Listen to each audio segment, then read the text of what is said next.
J'aime bien la vitre, comment ça, moi. Allez, quelle vitre? Ça, là. On va passer les jeunes. Está là. Muy bien.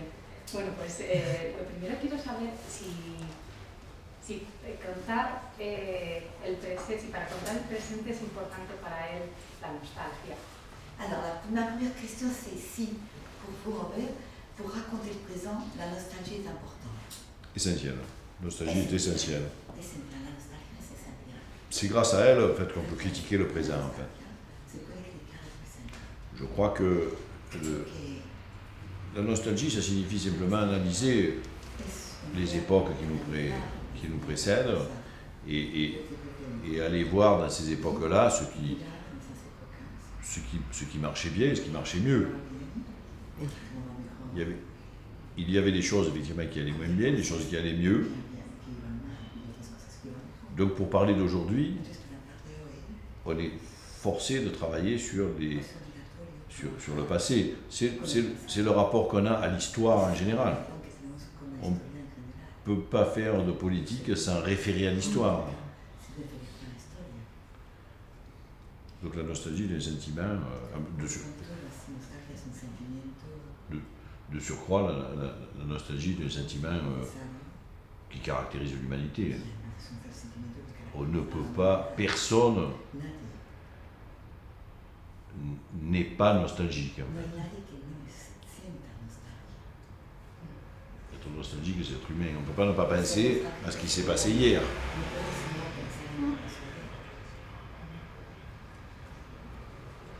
Y bueno, quiero que nos cuente, Ariane, ese viaje que vive su personaje, ¿no? Que ha dejado, digamos, un secreto en el pasado y se enfrenta a él.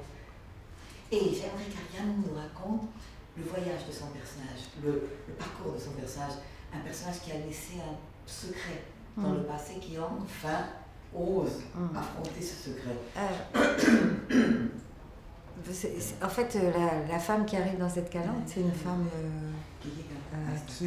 qui a une fracture en elle, une profonde fracture, et en même temps, c'est quelqu'un qui s'est complètement protégée, comme si elle avait construit autour d'elle une croûte de sel pour que la réalité ne l'atteigne plus. Et en plus, elle est actrice. Donc c'est ce qui lui permet de sortir de la réalité en allant interpréter d'autres femmes qui ne sont pas elle. Et elle revient là, contrainte et forcée. Elle n'a pas du tout envie d'être là, parce que c'est trop violent. Et c'est pour ça qu'elle est si antipathique. Parce que revoir le lieu de son enfance, revoir le lieu de son malheur et revoir l'auteur pour elle de son malheur, c'est beaucoup trop. Mais en même temps, les liens de la famille sont des liens, qu'on le veuille ou non, qui sont toujours existants. Et petit à petit, la confrontation avec ses frères, particulièrement, vont l'aider à recommencer à respirer.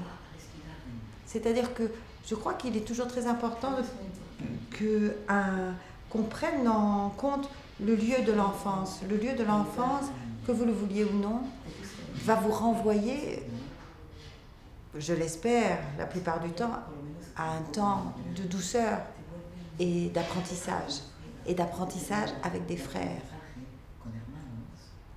Et donc c'est eux les témoins de ce qu'elle était, petite fille, donc de son essence même, de ce qu'elle est fondamentalement.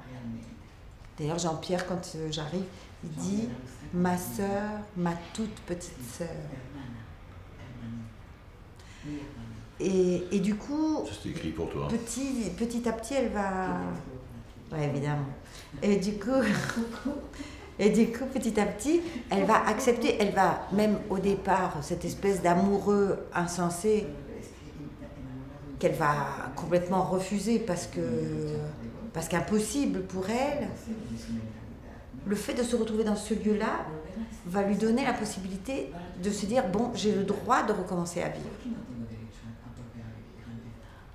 Parce qu'au fond, elle culpabilise complètement, elle aussi, de la mort de son enfant. C'est sa faute pour elle. Et là, elle va ouvrir le rideau de la chambre et puis elle va accepter qu'on soit amoureux d'elle. Parce que pour elle, elle ne peut plus être un objet d'amour, puisqu'elle a fait la chose la plus terrible au monde. Donc voilà, c'est un parcours comme ça, et c'est ça qui m'intéressait. C'est-à-dire cette fille qui arrive sans sourire jamais et qui finit en riant.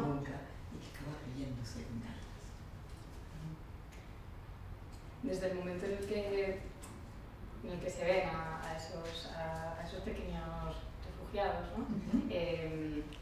No sé si para él eso ya supone que empieza a ser una película política, ¿no? Que el hecho de que en la actualidad aparezcan, que no hay dudas, ¿no?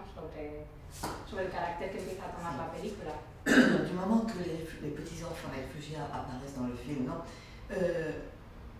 est-ce que pour toi ça devient un film politique? Il n'y a plus aucun doute. Ton film est un film politique. Oui. Si. Oui, bien sûr. Mais c'est-à-dire, c'est le moment où il devient comme une parabole. Donc il donne mon point de vue sur l'attitude que devraient avoir nos sociétés. Donc je pense que nous vivons dans un seul monde et que donc la question des réfugiés ne devrait pas se poser puisqu'ils sont du même monde que nous.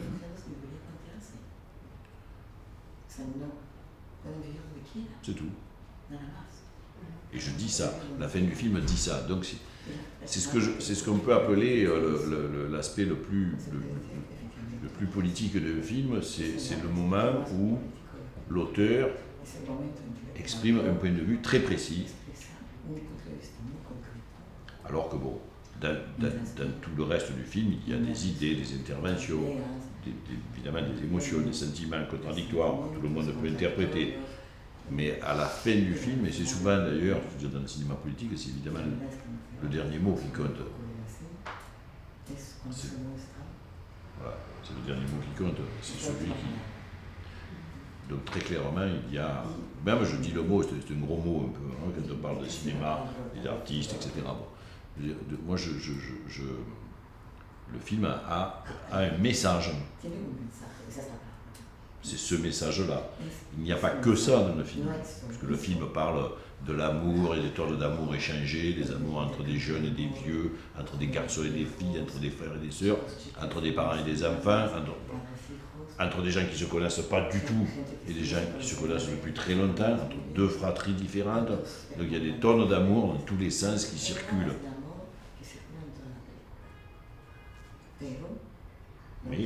Mais à la fin, il y a un message.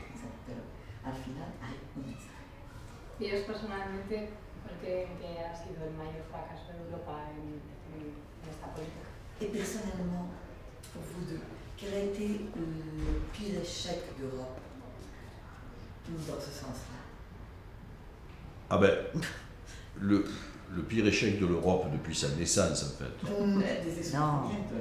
c'est de ne pas avoir établi quelque chose qui ressemblerait aux 10 commandements. Donc une charte comme ça des valeurs, une Bible. Parce qu'il n'y a pas un seul discours européen où on ne parle pas des valeurs de l'Europe sans jamais les avoir définies.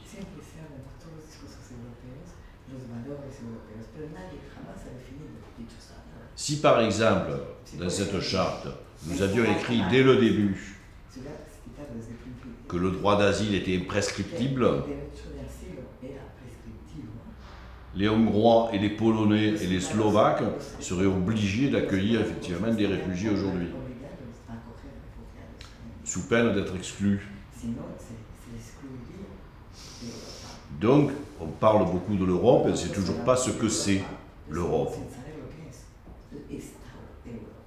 Donc moi, tant qu'on ne me dit pas ce que c'est, je ne peux pas y adhérer, parce que je ne sais pas ce que c'est.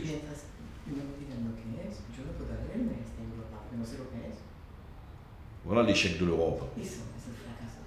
L'euro, la monnaie commune, n'est pas une valeur. Ça ne fait pas société. Ça ne civilise pas le monde. No civiliza el mundo, el dinero. C'est bien la seule chose que vous ayez en commun. Es lo único que tenemos en común, el euro. Quiero saber bueno, Tu veux dire? Non, non, moi j'ai juste à dire, enfin je suis complètement d'accord avec lui, mais la chose la plus terrible, c'est que nous, que l'Europe regarde des gens mourir noyés. Oui. Voilà. Des gens qui au péril de leur vie montent sur des bateaux pourris pour essayer juste de vivre et ils en meurent.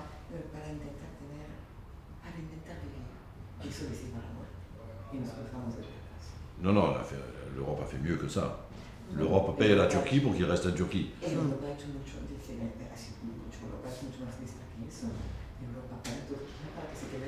C'est bien. On paye les geôliers.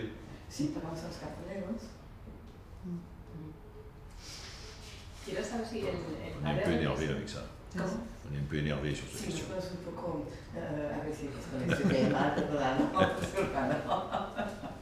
Quería saber Sí, el padre representa un poco como pérdida de valores, ¿no? Esos valores que se han quedado atrás y sobre los que hablan los hermanos. No sé si de alguna manera él ha precisamente encarnado en él alguna de sus lamentos, ¿no? Respecto a esa pérdida de valores. Le père incarne un peu les valeurs qui existaient et les frères, c'est les valeurs qu'ils avaient eues mais qui se sont pas perdues, on va pas dire perdues, mais qui ne sont plus tout à fait d'actualité. Voilà, oui.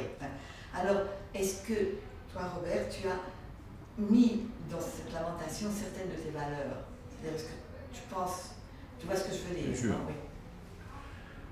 Bien sûr, c'est-à-dire le père, il représentait une vraie contre-culture. Et les enfants ont essayé d'ailleurs de la conserver. Ils se sont quand même battus. Ils racontent tous la manière dont ils se sont battus. Ariane au théâtre, Gérard en restant sur place, en s'occupant des animaux, des oiseaux et des lapins, et du restaurant. Et même Joseph, qui voulut aller travailler à l'usine, qui a essayé d'écrire. Voilà. On peut dire ils n'ont pas, donc ils sont pas satisfaits parce qu'ils n'ont pas réussi pleinement. Parce qu'ils ont, et je crois qu'ils le mesurent ça, leur échec relatif. Et ils veulent continuer pour le temps qu'il leur reste à trouver des solutions, c'est-à-dire à trouver une nouvelle manière d'agir et de défendre cette contre-culture qui était une culture du partage.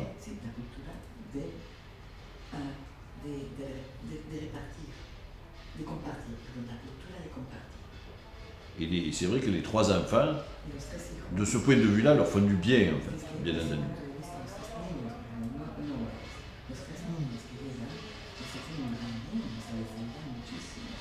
Parce qu'ils remettent en forme l'idée du partage.